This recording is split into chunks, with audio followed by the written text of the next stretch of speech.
Assalamualaikum warahmatullahi wabarakatuh.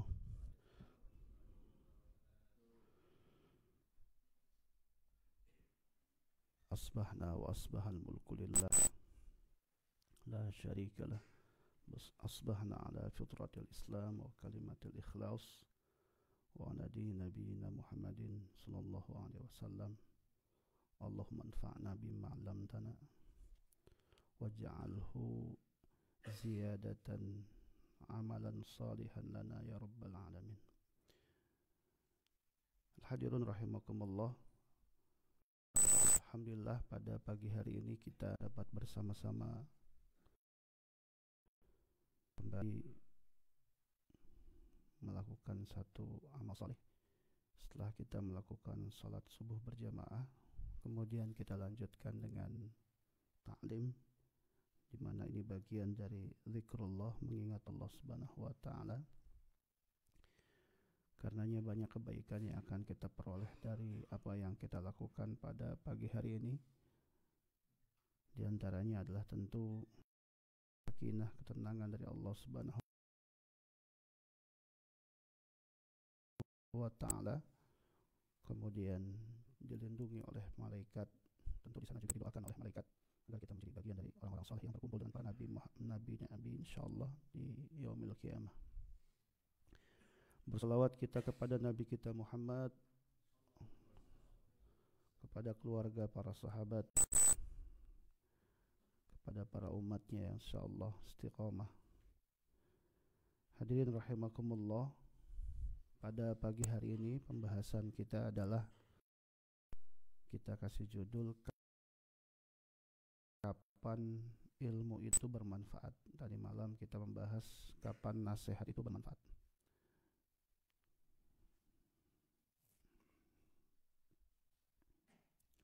Saya bacakan teksnya. Ayyuhal waladu la takun minal a'mali muflisan wa minal ahwali khaliyan wa tayaqqan annal ilm al mujarrad la ya'khudh liyad. Wahai anakku,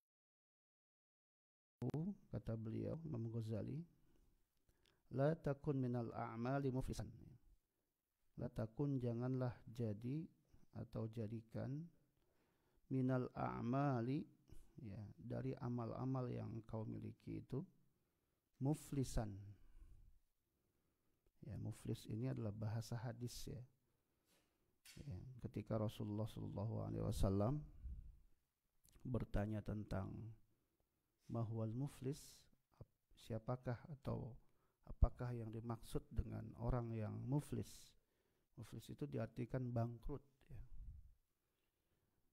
Siapakah yang dimaksud dengan bangkrut, kata Rasulullah kepada para sahabat saat itu. Kemudian di antara sahabat menjawab ada yang kaitannya dengan masalah apa? Masalah dagang atau perdagangan. Yang dimaksud dengan bangkrut itu adalah orang yang rugi saat berdagang, orang yang tidak sukses misalkan, dan seterusnya. Artinya jawaban yang disampaikan oleh para sahabat saat itu lebih kepada hal-hal yang sifatnya keduniaan. Namun ternyata Rasulullah SAW mengatakan yang dimaksud dengan muflis itu adalah orang yang bangkrut, itu adalah ternyata orang yang memiliki banyak amal, orang yang punya banyak kebaikan-kebaikan atau memiliki amal soleh. Namun ternyata bersamaan dengan amal soleh yang dilakukan oleh orang tersebut, ternyata dia melakukan keburukan. Ya. Apa keburukan yang dilakukan? Ya. Gibahin orang dengan lisannya, mengadu domba, ya, punya kebencian terhadap orang, sehingga ketika disampaikan amalnya kepada Allah Subhanahu wa taala, misalkan itu ada orang-orang yang bersaksi bahwa dia itu selama hidupnya lisannya nggak dijaga, ya, suka ngadu domba orang, ya, menjudgment orang bahwa orang itu tidak soleh, dirinya lebih soleh misalkan, menganggap dirinya paling benar misalkan, sampai kemudian amalnya habis. Nah, ini yang disebut dengan muflis, orang yang bangkrut. Bahkan bisa saja dengan kebangkrutannya bukan saja dia habis amalnya, masuk ke dalam neraka Allah Subhanahu wa taala. Nah, ini yang diingatkan oleh Imam Ghazali kepada muridnya. Yang pertama, bahwa amal itu ilmu itu tidak bisa bermanfaat adalah kapan? Ketika seseorang beramal dari ilmu yang dimilikinya, namun ternyata punya sifat ini, muflis. Dia bangkrut, habis amalnya. Ya, jangan ya dek, jangan gitu ya. Ya, jadi kita berusaha menjaga amal kita. Ya, menjaga amal kita mulai dari sebelum mengerjakannya. Tadi malam kita membahas jangan sampai formality. Jangan sampai kita hanya formalitas melakukan amal. Ya, ternyata dalam amal yang kita lakukan itu ada tujuan-tujuan cari popularitas, biar dipuji orang, apalagi ada nilai-nilai keduniaan yang dilakukan dari amal kita. Ya, seperti misalkan kita melakukan sholat tujuannya dunia, itu juga sebenarnya nggak baik. Kita tingkatkan, jangan hanya sampai sebatas itu. Ya. Kita tingkatkan, jangan sampai kita sholat itu tujuannya biar bisa ini, biar dapat ini, biar dapat itu, yang semuanya dunia. Makanya saya sampaikan tadi malam, jangan-jangan itu adalah akhirat rasa dunia gitu. Ya. Kalau begitu nanti kering roh kita akan kering. Seperti tadi kita melakukan tahajud, yang insya Allah tahajud ini akan kita sama-sama teruskan, tidak hanya di musim dingin ya. Mau yang jadi makmum cuma 2, 3, lakukan terus ya, karena ini cara kita untuk naik kelas gitu ya. Tidak mudah untuk bisa tahajudan, itu gak mudah ya, karena diantara kebiasaan orang soleh itu disebutkan ya, du'batus sholihin, kebiasaan orang soleh itu adalah melakukan tahajud sambil latihan, belajar, bergantian imamnya, kemudian kita sambil istiqomah walaupun 1 pekan hanya sekali, sama kita istiqomah 1 bulan hanya hatam enggak 30 juz, cuman 1 juz enggak apa-apa ya. Nanti kalau kita terus bersama Quran ya, insyaallah itu yang akan memberikan syafaat kita di yaumil qiyamah ya, karena kata Rasulullah, siapa yang baca Quran ya, maka Quran akan menjadi syafaat bagi dia di hari kiamat. Jadi bukan banyaknya, bukan karena ngejar hafiznya, tapi yang paling penting itu membersamai dengan Quran. Sama bukan tahajudnya yang tiap malam misalkan, kita nggak bisa mungkin seperti itu, tapi minimal ya kita bisa melakukannya 1 kali dalam 1 pekan bersama-sama. Banyak pahala yang bisa kita dapatkan dengan bersama-sama itu juga ya. Semoga kita bisa saling muatkan, karena ternyata dalam surat Al-Asr itu disebutkan, teman-teman sekalian, kemampuan seseorang untuk bisa ya, survive dalam keimanan ya, imannya itu tetap kokoh gitu ya, tetap kuat, seperti yang disebutkan dalam Al-Quran itu. Iman itu harus ya, asluha thabitun wa far'uha fis sama. Dia tuh harus, kalau dia diibaratkan seperti pohon, akarnya tuh harus kokoh sampai tidak bisa atau tidak mudah digoyangkan. Wa far'uha fis sama, sampai kemudian cabangnya menjulang ke langit, itu kuat gitu ya. Dan upaya kita untuk bisa menguatkan keimanan itu dalam surat Al-Asr disebutkan ya, itu apa? Haqi wa tawa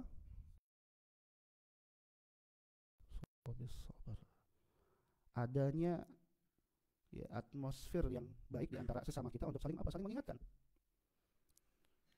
Kita bisa jadi susah untuk melakukan tahajud sendirian, tapi ketika kita lihat teman soleh, kita jadi ikut soleh. Teman semangat, kita jadi ikut semangat. Ya.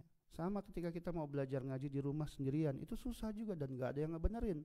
Datang ke majlis tahsin setiap hari Minggu, ya, malam belajar di sana bareng-bareng sama teman-teman. Ada teman yang bisa tersemangati kita, oh saya nggak bisa, saya harus bisa. Besok harus lebih bagus, besok lagi harus lebih baik lagi, sampai saya benar-benar bisa baca Al-Qur'annya. Tapi kalau sendirian nggak ada yang menyemangati. Sama dengan kita berkeluarga, seharusnya ketika kita sendirian sebagai seorang ayah atau sebelum menikah, dengan keimanan yang jomplang, yang sering kali kita kemudian lebih sering apa? Lebih sering futurnya, lebih sering tidak ingat Allahnya misalkan. Tapi dapat istri yang soleha misalkan, bukan yang soleh ya, dapat istri yang soleha, akhirnya kita tersemangati gitu. Yang tadinya jarang sholat malam, kemudian istri membangunkan.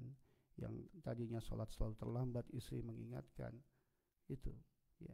Jadi pentingnya kita atmosfer kebaikan itu adalah itu. Adanya bi'ah salihah itu ya. Membuat kita, berarti orang buruk pun akan berkumpul dengan orang yang buruk. Oleh sebab itu jangan sampai kita mengumpulkan hati-hati kita dengan keburukan. Dia akan klop nanti. Begitu juga kebaikan yang kita yang mau baik ini, atau terus mempertahankan kebaikan ini, jangan kita kumpul sama keburukan. Itu nggak akan klop. Yang ada nanti kita makin tidak baik. Ya, jadi upaya kita datang setiap pekan ke sini itu adalah apa? Menjaga kita biar bisa istiqomah. Ya. Itu ya.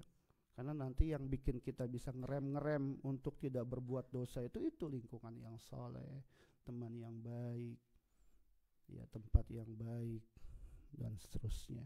Sambil kita perbaiki biar ya, amal yang sudah kita miliki itu dari ilmu yang kita peroleh, jadi kita dikit-dikit belajar, dikit-dikit kita amalkan.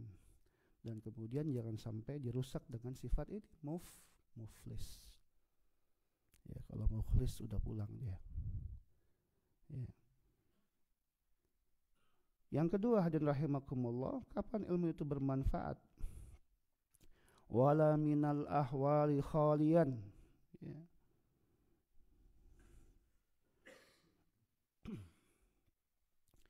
Dan tidaklah kosong, ya, wala minal ahwali khalian. Khalian itu kosong. Dan tidaklah kosong, ya, minal ahwal.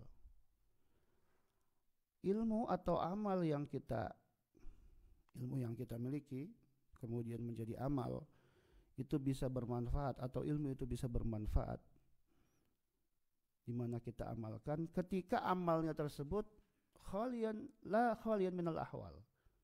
Apa itu ahwal? Ahwal itu adalah, ya, ahwal itu sesuatu yang berangkat dari hati. Ya, kalau amal mungkin di situ ada keikhlasan. Ya, kemudian ahwal itu bisa diartikan sifat taqarrub kepada Allah Subhanahu wa taala.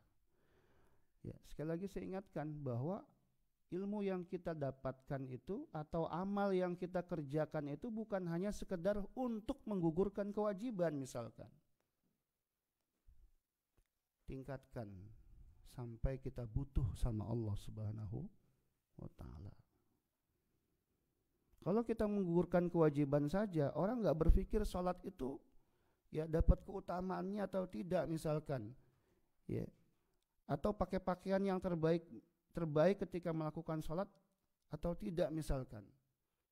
Ya, yang penting sholat saja. Mau waktunya sudah mepet pun dia nggak peduli dia.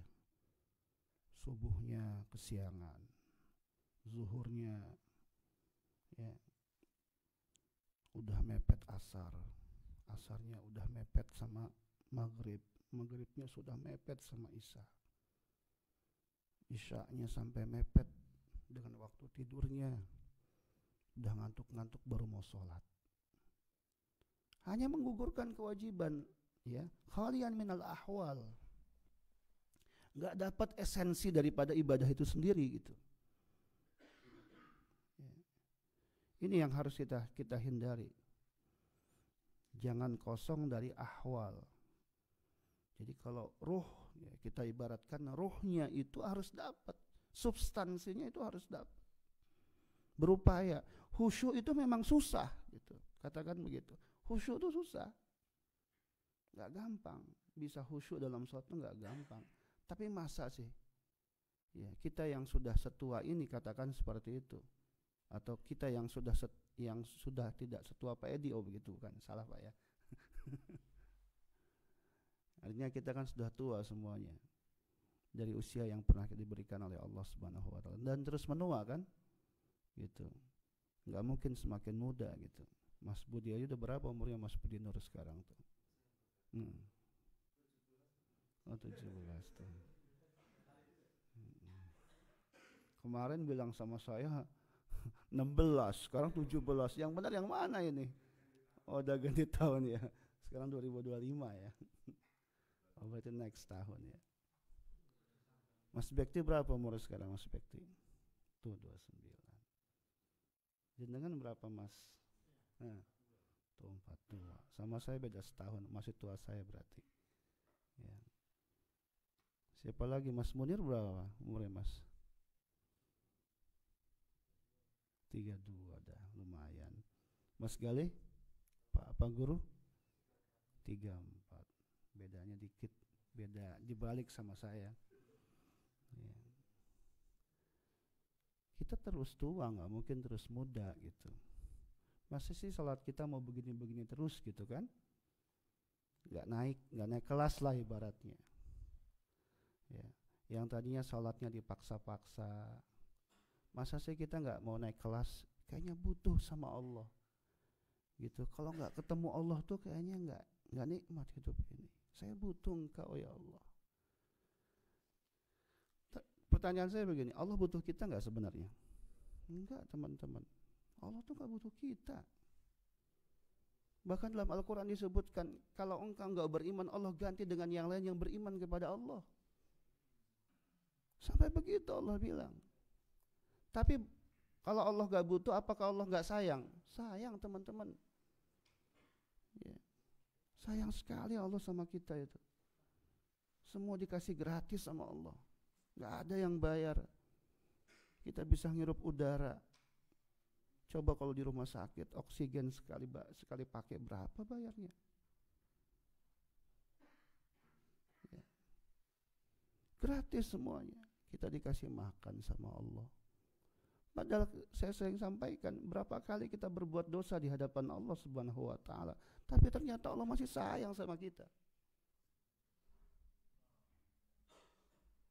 Masa sih kita nggak mau tingkatin gitu ya? Kalau kita kerja itu ibaratnya dari mulai kita datang itu sebagai apa? Katakanlah masih magang gitu.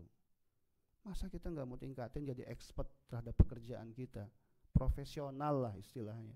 Masa kita juga nggak mau meningkat gitu? Yang tadinya mukmin kemudian muslim menjadi muhsin. Semakin kita tuh merasa ibadah itu bukan karena saya itu terpaksa. Ibadah itu bukan karena saya kemudian hanya ingin menggugurkan kewajiban saja, tapi saya beribadah kepada Engkau karena saya cinta kepada Engkau. Kalau enggak ketemu sehari itu bagaimana ya Allah? Butuh kita sama Allah gitu. Itu yang disebut dengan ahwal. Tingkatkan bentuk taqarrub kita sama Allah, hadirkan hati kita dalam beribadah kepada Allah Subhanahu wa taala. Ya, sampai dalam definisi ihsan itu yang orangnya disebut muhsin itu maknanya apa? Maknanya itu adalah ketika kita melakukan ibadah, ya, walaupun kita nggak melihat Allah secara langsung, tapi kita sadari bahwa Allah itu ada saat itu. Anta'budallah ka'annaka tarahu fa illam takun tarahu fa innahu yaraka. Kamu beribadah kepada Allah, anggaplah Allah itu melihat engkau. Kalau engkau nggak melihat, ya, Allah pasti ngelihat gitu. Ya. Ini yang harus kita hadirkan teman-teman sekalian. Ya. Kalau dalam ibadah kepada Allah, biar ilmu kita dianggap bermanfaat. Jadi ilmu yang dianggap bermanfaat, ilmu yang diamalkan. Dan amal itu ya, yang pertama tadi sekali lagi dia tidak membuat apa? Jangan sampai muflis. Yang kedua itu adalah harus ya atau diupayakan menghadirkan ahwal dalam setiap ibadah yang atau setiap amal yang kita lakukan. Apa tadi ahwal? Ada rohnya. Ini adalah cara kita mendekati Allah. Ini adalah cara cinta kita kepada Allah. Jangan coba berkeluarga. Ya, berkeluarga sekian lama misalkan. Tapi kalau garing gimana coba? Enak nggak berkeluarga garing gitu? Ya. Ini suami istri nggak pernah tegur-teguran. Negur istrinya kalau lagi mau doang. Oh paham udah istrinya. Cuman pas lagi mau aja tegurnya, nyapanya, pulang kerja langsung datang, nggak ada mahabbah di situ, nggak ada cinta di situ. Ya, berantem aja, tapi anaknya nambah lagi. Itu bukan mahabbah itu, jangan-jangan cuma nafsu yang ada. Sama dengan teman juga. Yang bahasa hadisnya luar biasa itu. Ya, orang yang bertemu karena cinta, dua orang sahabat bertemu karena cinta dan berpisah karena cinta, maka akan mendapatkan naungan dari Allah Subhanahu wa taala di hari kiamat nanti. Ya, rajulun tahabbani fillah.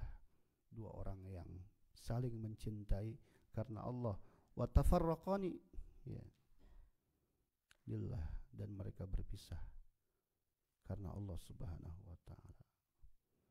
Apalagi kalau dengan istri, teman-teman sekalian. Ya, Nabi mengatakan ya, bahwa orang yang paling baik kepada istrinya adalah aku, kata Nabi. Khairukum li ahli. Baiklah sama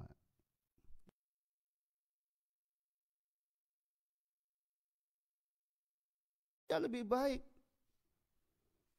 Ya, meskipun dia salatnya begitu banyak. Kenapa? Karena tidak berilmu. Lebih baik orang yang belajar begini sedikit diamalkan terus. Ya. Hadirin rahimakumullah. Di sini disebutkan contoh ya. Lau kana ala rajulin fi bariyatin asyratu asyab hindiyah ma aslihatin ukhra wa kana ar-rajul syuja'an wa ahlu harbin fahamila alaihi asadun muhibun ma dhannuka. Ada satu contoh, andai saja ada seorang yang dia tinggal di hutan, kemudian dia memiliki apa? Asyratu asyaf hindiyah. Dia punya senjata sampai ya punya senjata sampai 10 senjata misalkan. Saif itu artinya apa? Pedang. Dia punya 10 pedang terbaik. Bahkan dia juga punya senjata yang lain, ma'aslihatin ukhra. Wa kana ar-rajulu syuja'an, bahkan dia punya keberanian. Ya. Wa ahlu harbin, dan kemudian dia juga orang yang pandai dalam peperangan. Fahamila alaihi asadun muhibbun. Kemudian di hutan itu dia ketemu sama seekor singa yang luar biasa buas gitu ya. Kalau senjatanya nggak dipakai, kira-kira manfaat nggak? Gitu kira-kira. Walaupun senjata yang dimiliki banyak, terbaik, ya, kalau nggak dipakai, dia menghadapi sesuatu yang sangat membahayakan dia. Bermanfaat nggak senjatanya? Tidak, teman-teman. Sekarang saya mau tanya, yang korupsi itu orangnya ilmunya tinggi-tinggi nggak? Makin tinggi makin pintar dia malingnya. Yang nggak pintar dia malingnya cuman maling ayam, ya, maling singkong gitu ya, mungkin pisah, maling dompet orang gitu ya. Ya. Karena kan diamalkan ilmu yang diperoleh, semakin tinggi dia mendapatkan ilmu itu sendiri, ya, Ada satu ulama mengatakan bahkan ilmu dunia saja bisa jadi ilmu akhirat, teman-teman. Teman-teman ini jangan menyangka bahwa hanya saya yang berperan dari sisi akhirat saja. Bukan begitu cara berpikirnya. Teman-teman juga bisa. Nuansa akhirat dari ilmu dunia yang jenengan miliki itu, ketika itu bermanfaat buat orang lain misalkan. Makanya kan kemarin juga Ustaz tadi mengatakan bahwa secara fikih amal soleh yang sifatnya pribadi itu kalah dengan amal soleh yang sifatnya sosial. Niatin itu kerja buat istri, buat anak. Berapa banyak orang yang jenengan bantu untuk pekerjaan yang jenengan lakukan. Niatkan itu jadi amal soleh akhirnya. Ya. Jadi perumpamaannya seperti teman-teman. Kalau kita punya ilmu banyak nggak diamalin, buat apa? Dalam satu mahfuzat disebutkan al-ilmu bila amalin kasyajari bila thamarin. Ya, al-ilmu bila amal, ilmu yang tidak diamalkan, kasyajari bila thamar, bagaikan pohon yang tidak berbuah. Gitu. Ya. Hadirin rahimakumullah. Ya, ini ada beberapa penjelasan yang lain yang kemudian dihubungkan, ya. Contoh lain misalkan fakadza law qara'a rajulun mi'ata alfi mas'alatin 'ilmiyatin wa ta'allamaha wa lam ya'mal biha la tufiduhu illa bil amal. Ya, ada orang baca buku sampai ratusan ribu. Ya, baca buku ya. Tapi enggak diamalin, ya percuma. Makanya baca Quran kita itu ya ditingkatkan dari membaca, kemudian yang kedua memahami sebenarnya. Ya. Target hafalnya nomor sekian lah, gitu. Jadi targetnya teman-teman bisa baca. Ya, salah satu cara bisa baca itu semua ahli Quran sepakat, yaitu dengan cara mengulang-ulang terus. Makanya kan kalau belajar bahasa itu kan salah satunya apa? Mengulang kan? Dikomunikasikan, dipraktekkan. Jadi kalau jenengan udah bisa baca tapi nggak pernah baca-baca lagi, itu jangan-jangan ketika baca lagi mulutnya atau lisannya itu nggak terbiasa. Ya. Makanya dibaca terus. Ya, kita punya program itu adalah tujuannya untuk mengulang-ulang terus. Ya. Habis itu apa? Dipahami. Karena nanti ujungnya kalau kita mengikuti apa yang disampaikan oleh Aisyah radhiyallahu anha, ketika Aisyah ditanya bagaimana akhlak Rasulullah sallallahu alaihi wasallam, Aisyah bagaimana menjawabnya? Wahai Aisyah, bagaimana akhlak Rasulullah? Aisyah menjawab, kana khulquhul Quran.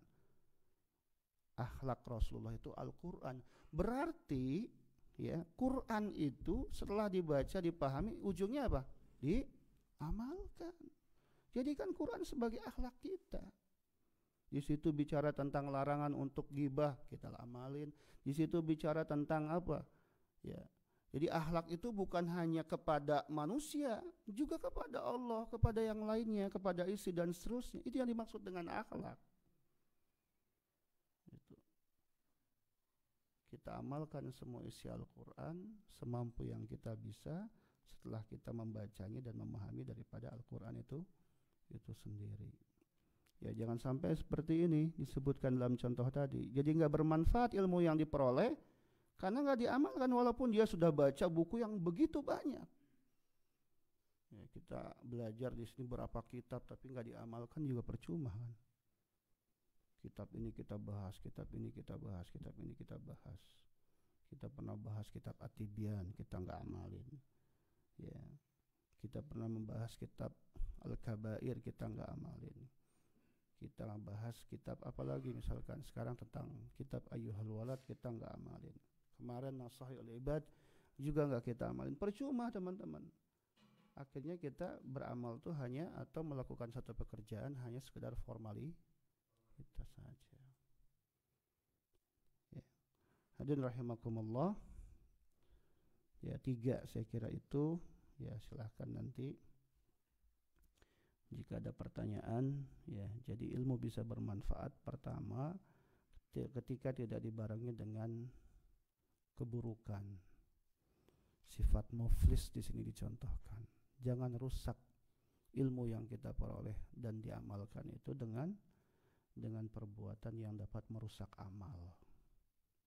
Di sini disebutkan muflis, orang yang bangkrut, orang yang merugi, habis amalnya gara-gara perbuatannya sendiri. Ya, kita kan tahu, kita gibahin orang, ya, kalau kita punya kebaikan kita habis, gitu. Ya. Orang itu punya keburukan bisa saja jadi punya kita. Itu ya. Jadi ruginya luar biasa. Yang kedua, sekali lagi, ya, hadirkan ahwal, jangan kosong dari ahwal. Hadirkan roh, jangan sekedar kita udah tingkatin gitu ya. Ya mungkin kalau anak kecil pantas usia 7 tahun disuruh sholat, 10 agak dipaksa. Kalau dia melawan atau dia malas dipukul, bahkan kata Nabi, ya, muru abna'akum lis-salati fi sab'i sinin. Perintahkan anakmu untuk sholat di usia 7 tahun. Wadribuhum fil 10, maka pukullah di usia 10 ketika dia enggak mau. Ya kan udah usianya bukan 10 tahun lagi. Kita semua udah lebih daripada itu. Masa sih kita masih malas-malesan?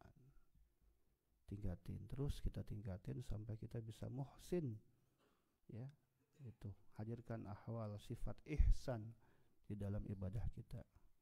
Ya, yakin bahwa ini adalah bentuk taqarrub, dan ibadah terbaik itu sholat. Jenengan jangan berharap bisa baik semua amal kalau sholatnya berantakan. Jenengan jangan berharap masalahnya diselesaikan sama Allah kalau sholatnya berantakan. Jangan berharap. Orang ibaratnya dalam hadis disebutkan as-salatu imaduddin, faman aqamaha faqad aqamaddin wa man taraka faqad hadamaddin. Ibarat di dalam hadis itu, salat itu bagaikan tiang agama. Kalau kita membangun, berarti membangun agama. Melakukan salat berarti kita membangun agama. Kalau kita enggak meninggalkan salat, kita menghancurkan agama. Berarti kan orang yang enggak salat itu seperti menghancurkan dirinya sendiri gitu. Ya, maka oleh sebab itu hadirkan ahwal. Yang ketiga itu, ya, amalkan, terus amalkan, ya, karena ternyata dia yang bisa membantu kita di akhirat kelak. Ya, kalau kita nggak mendapatkan kebaikan apa-apa dari amal soleh kita di dunia, yakinlah pasti nanti di akhirat kita akan mendapatkan kebaikan dari Allah Subhanahu wa ta'ala. Quran yang kita baca jadi syafaat, salat yang kita lakukan jadi syafaat, kebaikan kita sama orang jadi syafaat, bahkan orang lain yang hidup bersama kita itu pun bisa menjadi syafaat bagi kita, teman kita yang soleh yang bersama kita. Bahkan tempat di mana kita injak itu, ya, disebutkan yauma idzin tuhadditsu akhbaroha. Salat jangan dikira jenengan salat di situ Allah enggak catat itu. Tiap salat pasti di situ. Ya, masnya misalkan tiap salat di situ. Jangan dikira itu enggak dicatat. Diingat, bahkan orang saja bisa ingat. Ketika dia pulang ke Indonesia, orang tuh bisa ingat dulu tuh mas itu kalau salat di situ terus itu. Apalagi Allah, apalagi malaikat. Ya. Jadi yakinlah bahwa setiap kebaikan yang kita lakukan sekecil apapun itu, ya, dicatat oleh Allah Subhanahu wa ta'ala. Wa ma ya'mal mithqala dzarratin khairan yarah wa ma ya'mal mithqala dzarratin syarran yarah. Jangan sampai juga kita mengira bahwa keburukan yang kita lakukan sekecil apapun tidak dicatat, tidak lepas semua dari catatan Allah Subhanahu wa ta'ala. Itu saja 3 hal ya. Semoga bermanfaat dari apa yang kita pelajari pada pagi hari ini, ya. Bil khusus buat saya pribadi, karena tentu saja apa yang saya sampaikan itu kembali kepada saya, bukan kepada panjenengan, ya. Semoga Allah Subhanahu wa ta'ala menuntun kita semuanya untuk selalu istiqomah insyaallah. Terima kasih, mohon maaf. Assalamualaikum warahmatullahi wabarakatuh. Cek. Alhamdulillahirrahmanirrahim. Kami haturkan terima kasih kepada Ustadz atas ilmunya yang disampaikan di pagi hari ini. Monggo kami buka 2 sampai 3 pertanyaan. Yang ingin bertanya 1, 2, 3. Nggih, 3 dulu nggih. Mulai dari Mas Eko, monggo. Waalaikumsalam warahmatullahi wabarakatuh.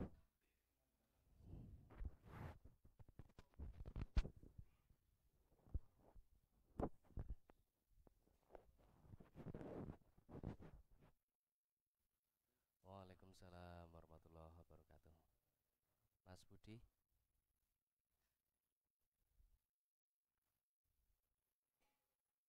Waalaikumsalam warahmatullahi wabarakatuh.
Baik, dari Mas Eko dulu ya.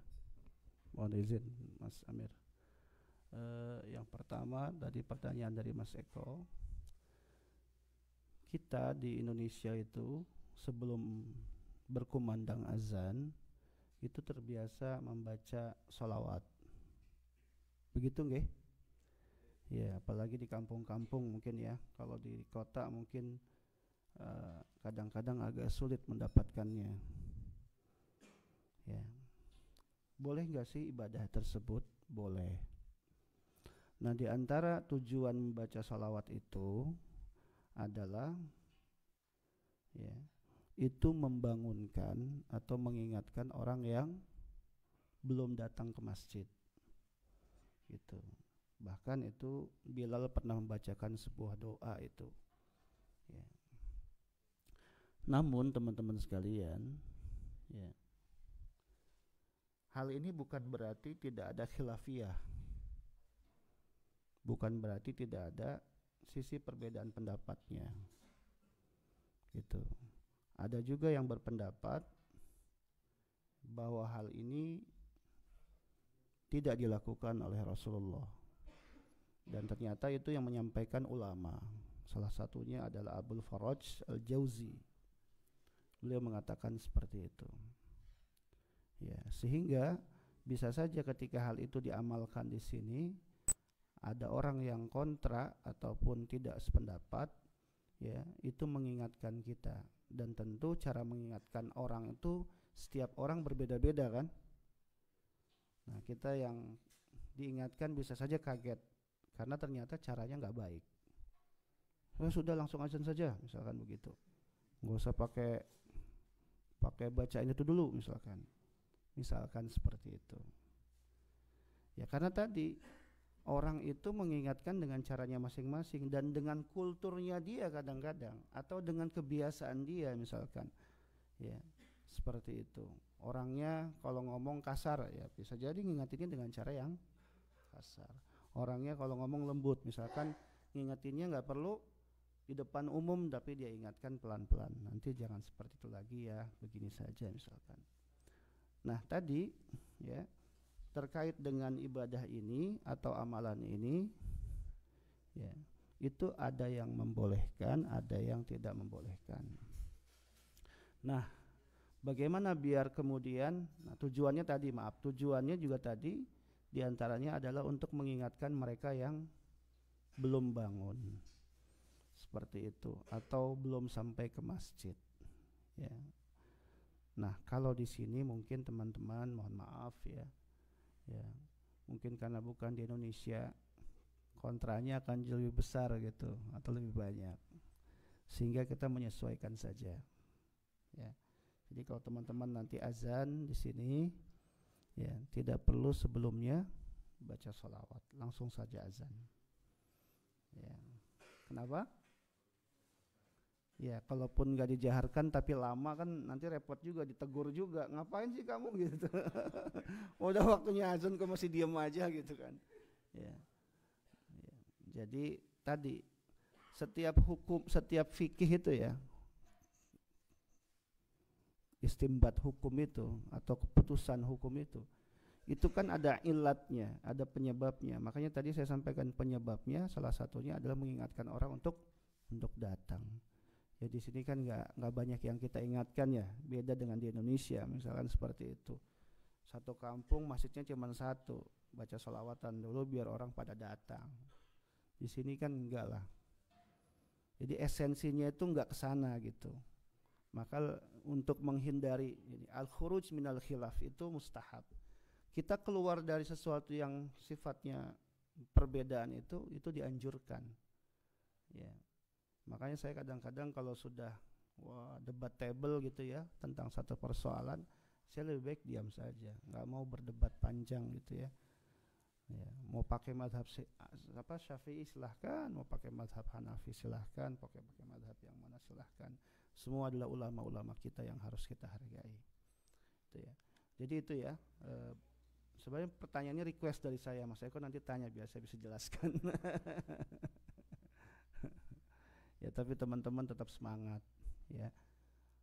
Jangan terlalu kita berbuat kebaikan itu jangan tergantung sama orang atau jangan karena orang. Jangan dilihat itu. Tetap saja kita tetap semangat. Apalagi kita tahu bahwa pahala yang Allah berikan bagi mereka yang azan itu luar biasa. Di sini 1000 orang yang sholat berarti 1000 pahala yang jenengan dapatkan. Ya, jadi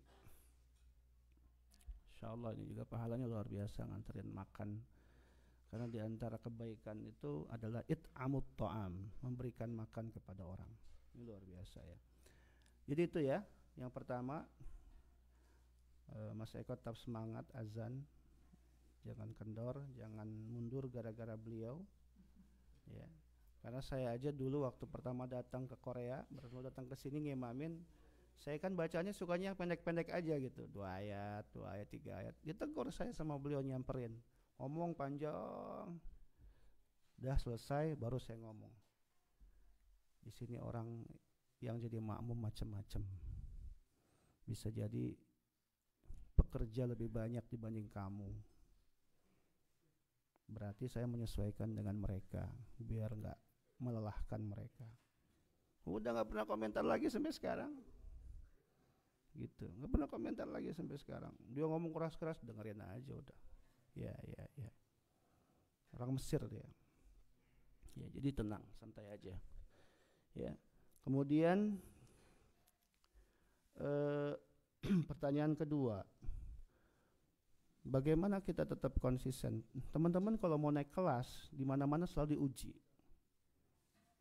Kalau naik kelasnya mau langsung lompat, ujiannya pasti juga lompat. Tapi kalau mau naik kelasnya pelan-pelan, ujiannya juga pelan-pelan. Jadi jangan dikira bahwa kita tuh ketika mau naik kelas itu nggak dapat ujian dari Allah Subhanahu Wa Taala. Karena semuanya ujian teman-teman.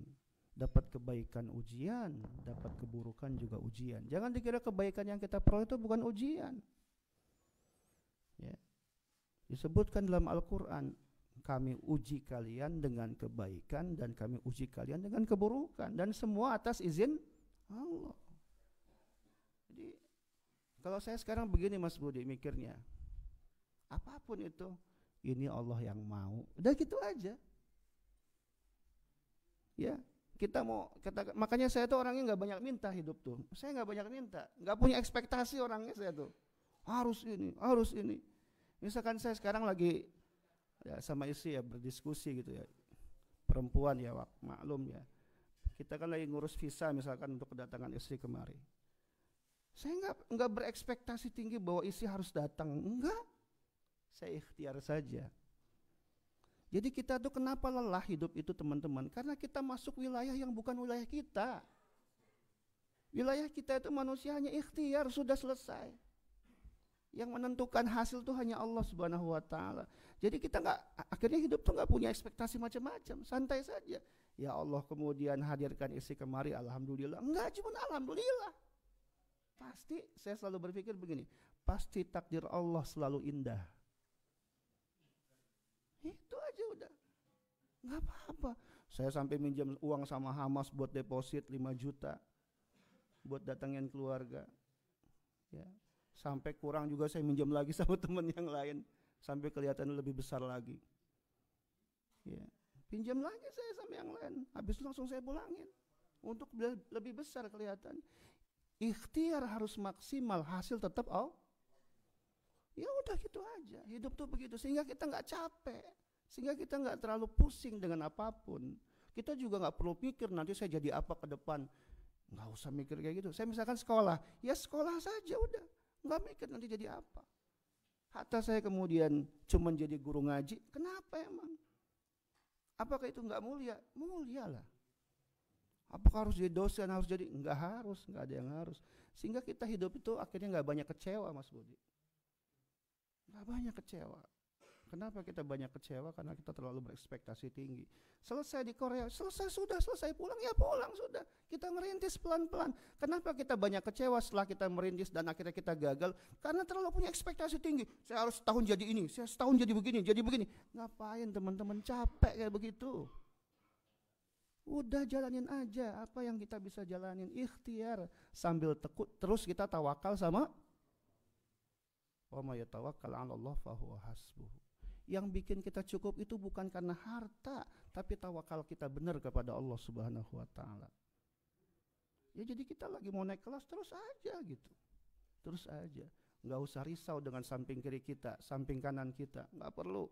Udah, tujuannya Allah saja udah. Gitu aja Mas Budi. Ya, kerja kita, teman kerja kita bikin kita jengkel. Ya mau bagaimana lagi? Itu mungkin ketentuan Allah juga biar kita semakin sabar. Apa kita kemudian mau marah-marah? Marah juga energi kita habis kan? Marah energi kita habis. Ngapain juga, ya udah terima aja. Dia benci sama kita, ya nggak apa-apa. Berarti misalkan contoh begini, ada orang ketika kita berbuat baik, dia respect dengan kita, ada orang nggak respect. Berarti memang Allah ingatkan kepada kita bahwa kita tuh hanya bisa bergantung kepada Allah. Udah begitu aja. Kan saya bilang tadi malam, semuanya harus karena Allah. Ya, itu ya.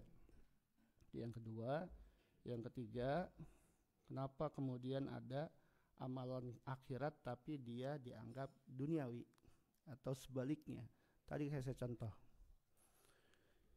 Saya melakukan amal akhirat dakwah, tapi jadi duniawi ketika orientasinya dunia. Tujuannya dunia. Biar populer, biar harta banyak gara-gara dakwah.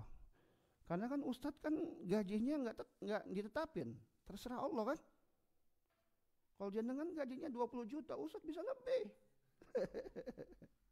Ustadz bisa lebih. Ya. Saya ingat tuh kata bapak saya, tuh orang nyari duit 500.000 sehari belum tentu bisa. Jangan-jangan cuma dapat 50. Ustadz ceramah khutbah Jumat dapat 1 juta. Tergantung tempat sampai ada yang dapat 2 juta. Tapi kalau itu jadikan tujuan, itu yang salah teman-teman. Tapi menerima itu sebagai sebuah hadiah, apakah boleh? Ya boleh lah. Tapi jangan jadikan tujuan. Atau misalkan ustadz, wah itu amplopnya kecil, harus cari amplop yang besar. Nah itu yang nggak boleh.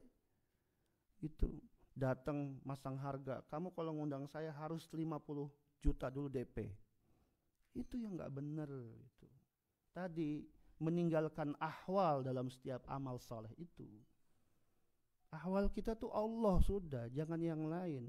Hatta kita nggak dikasih pun itu juga bagian dari ujian dakwah itu sendiri. Saya pernah ikut sama bapak saya, belum suka ceramah, saya ikut bapak saya. Bapak saya jadi imam tarawih dan khutbah di sini, ceramah tarawih gitu ya. Ketika habis selesai, ternyata masjidnya belum punya uang untuk ngasih hadiah buat bapak saya, transport buat bapak saya. Bapak saya ngajarin bagaimana, yuk langsung pulang, jangan kita tungguin, seakan-akan kita butuh itu. Saya langsung diajak pulang sama bapak saya, udah pulang. Ya, dikejar sama pengurusnya, Pak mohon maaf Pak, kami baru bisa memberikan setelah terkumpul dari kotak amal. Itu diajarkan sama bapak saya, sampai bapak saya bilang nanti ada ujian di mana kamu harus memilih antara yang sedikit dengan yang banyak. Ya. Jadi kalau casingnya akhirat gitu Mas Angga, casingnya akhirat nih dakwah. Tapi kalau tujuannya dunia buat apa? Itu maksudnya. Jangan sampai orientasinya dunia, popularitas, ya biar dapat harta dari dakwah dan seterusnya. Tapi tadi menerima itu boleh, ya selama bukan tujuan. Nah sebaliknya, dunia kelihatannya tapi bisa akhirat, niatnya karena Allah, jangan kerja buat orang tua, ya kan? Itu kan akhirat kan? Kelihatannya dunia. Kerja buat ibu, ngasih setiap bulan atau bantu ibu ketika masih punya kekurangan di sini di situ, bangunin rumahnya, rapihin rumah ibu misalkan, atau sampai ngajak ibu umroh, itu kan semuanya akhirat teman-teman. Nah itu casingnya dunia tapi ternyata substansinya akhirat. Nah itu makna dari wala minal ahwali khalian. Jangan sampai amal yang kita lakukan itu hilang rohnya. Ya. Oleh sebab itu apapun yang kita lakukan, meskipun itu pekerjaan yang sifatnya duniawi, selalu niatkan karena Allah, biar bisa jadi ibadah. Itu gampangnya. Jangan cuma sholat doang karena Allah. Makanya sebelum berangkat kerja itu baca doa teman-teman. Bismillahirrahmanirrahim. La haula wala quwata illa billah. Naik kendaraan baca doa lagi. Subhanalladzi sakharna hadza wa ma kunna lahu muqrinin. Terus baca doa terus. Sebelum kerja baca doa dulu. Kalau ada waktu salat duha dulu. Biar kita selalu dijaga oleh Allah. Ya bukan berarti kita tuh tidak mungkin celaka dalam pekerjaan kita. Tapi kalau kita sudah sesuai dengan SOP kerja dan kita maksimal berikhtiar dan menjaga kehati-hatian itu sendiri, masa sih Allah nggak jaga kita kan gitu? Pasti Allah jaga kita. Ya. Karena semua itu tergantung asbabnya. Akibat itu tergantung asbab. Orang udah hati-hati, ya ada teman kita yang kena ininya. Mungkin kalau dia nggak hati-hati lebih daripada ini gitu kira-kira. Ya. Ya itu ya. Jadi maksud daripada amal saleh atau amal akhirat dia ya dihitung duniawi seperti itu, atau amal dunia dihitung akhirat seperti itu. Ya semoga semua amal-amal itu biar disebut amal saleh kita niatkan karena Allah Subhanahu wa taala. Saya kira itu. Kalau masih ada silahkan, kalau tidak ada saya kembalikan kepada MC. Monggo, ada yang mau bertanya lagi? Jamaah semuanya. Satu lagi misal. Sampun. Sampun nggih? Nggih. Nggih, alhamdulillah.